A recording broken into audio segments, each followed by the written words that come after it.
In the next decade or so, it's entirely possible that you'll see a headline announcing that NASA has found evidence of life in space. Would that news cause you to run screaming into the street? An article that appeared recently in Britain's Sunday Telegraph hints that Jim Green, the director of NASA's Planetary Science Division, thinks the public might be discombobulated by the discovery of biology beyond the bounds of our own planet. But that's not really what Green believes. He's concerned that we haven't thought much about the next steps by scientists, should we suddenly confront the reality of Martian life. Here's the backstory. In 2020, Mars and Earth will once again be relatively close to each other in their adjacent orbits around the Sun. To take advantage of this fortuitous orbital circumstance, space agencies will be lobbing a small brigade of spacecraft toward the red planet. Unlike the robotic explorers now prowling Mars' dusty landscapes, these new craft, launched by both NASA and a European-Russian collaboration,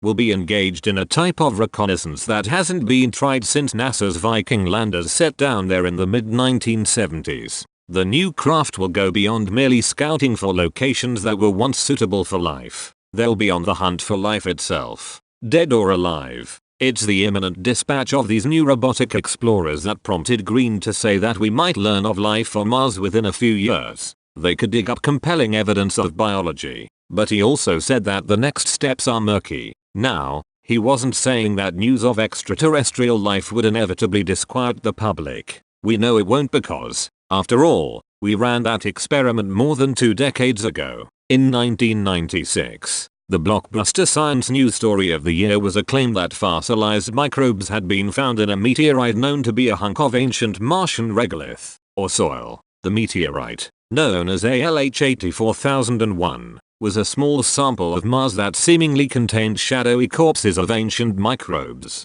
This was a huge story, but the public's reaction was as calm as the dawn. Folks just wanted to know more. Sadly, the Martian meteorite story changed as the evidence was examined by other researchers. The argument for ancient microbes on the red planet was weak. The point is that the public found this story intriguing, but not alarming. It was about life on Mars, yes, but bacteria-like life, and long dead, at that. But what if we find extant life on Mars? For example, a layer of bustling bacteria lying several meters below Mars' sterile surface? What would we do? Would someone tell Elon Musk to put his planned excursions to Mars on hold because the planet has an indigenous population? Clearly, this is a scenario for which we're unprepared. Even if the new Mars robotic explorers only find evidence for a biota that went extinct billions of years ago, it's not clear we have a battle plan for the science we'd want to do next. Green's admonition applies, and like the Boy Scouts, we're not quite prepared.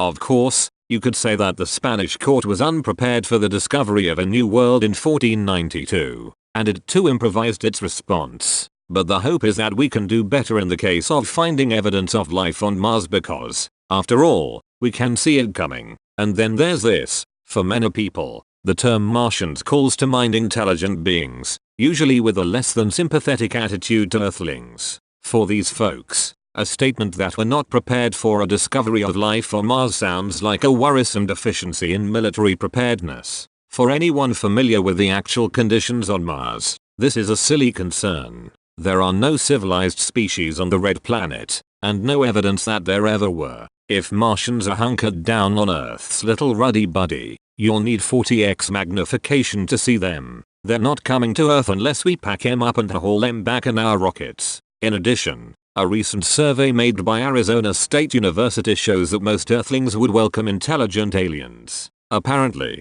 they think it probable that such beings would be friendly. Thanks, ET. Obviously, whatever steps we should take if Martians are found is still uncertain. As Green said in the conversation, what we will do next depends on what we find first. But this much is for sure. A discovery that Mars has, or had, life would be enormously significant. It would be evidence that life is a process that begins on many worlds and consequently that the universe is brimming with biology. An idea that, as of now, is no more than an appealing hypothesis.